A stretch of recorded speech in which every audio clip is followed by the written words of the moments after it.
All right, look, drivers hate the idea of this driver-facing dash cam.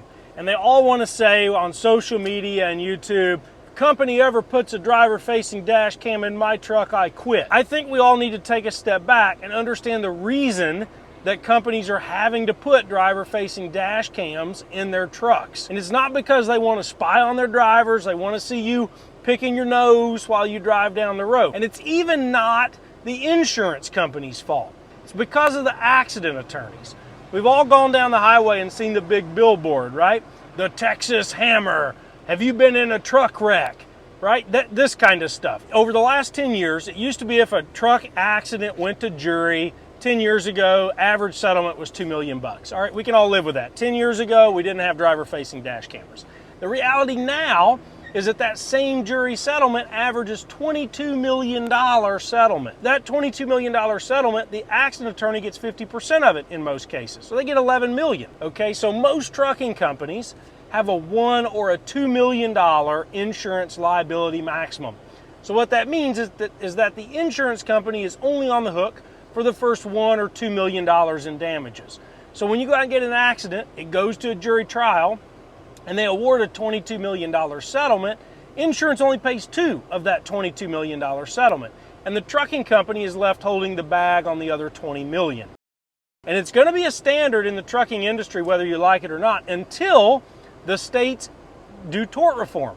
So no state yet has implemented significant tort reform, right? Which is the thing that would say, hey, you can't actually go get a $22 million settlement for a truck accident. They never will. And here's why. Guess who has all the money to go lobby state politicians, pay for political campaigns? It's not the trucking companies, it's not the insurance companies, it's the accident attorneys.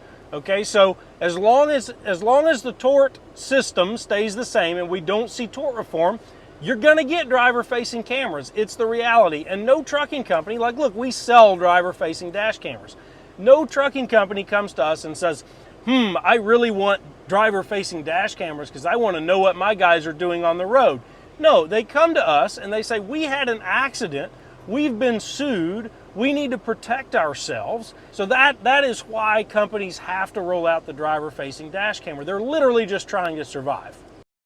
You're probably a little bit hesitant about driver-facing dash camera. I think it's worth understanding how the camera system works, what it's capable of and what it's not. And look, I can't speak for every trucking company and every dash camera manufacturer in this video, but I can speak to what we do, our policies, and how our technology works. Our cameras have a privacy mode, all right? So privacy mode means anytime that my vehicle is stopped, my driver-facing camera is turned off. And you can see that with this little red light right here on the camera. That means the camera's completely turned off, it's not recording me as a driver. Yeah, the camera's still there. I can assure you, we built the technology, it's not turned on. So that means anytime the truck stopped, you're in a truck stop, you're in the sleeper, right? You're stopped at the stoplight for a few minutes, that camera is not actively recording you. It's only recording and analyzing your behavior when the vehicle is moving. The second thing a lot of drivers are really concerned about is the live streaming. Yes, most dash cameras are capable of live streaming. We rarely see this feature get used except in certain applications like think school buses and public safety. But yes, it is there and it can be used. And anytime a manager or somebody's going to live view this dash camera, the dash camera is actually going to give me an audible warning of that as a driver. It's going to come on and tell me that someone is live viewing the camera.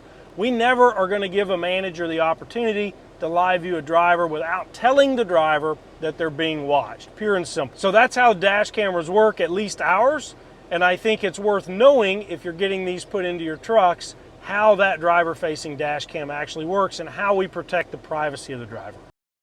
And so when you show up to court and you have driver-facing and road-facing dash cameras, right, you can start to paint this picture to the jury that says, look, we're a legitimate trucking company, we take the public safety very seriously. We've invested in leading class technology. We identify our risks on the roadway.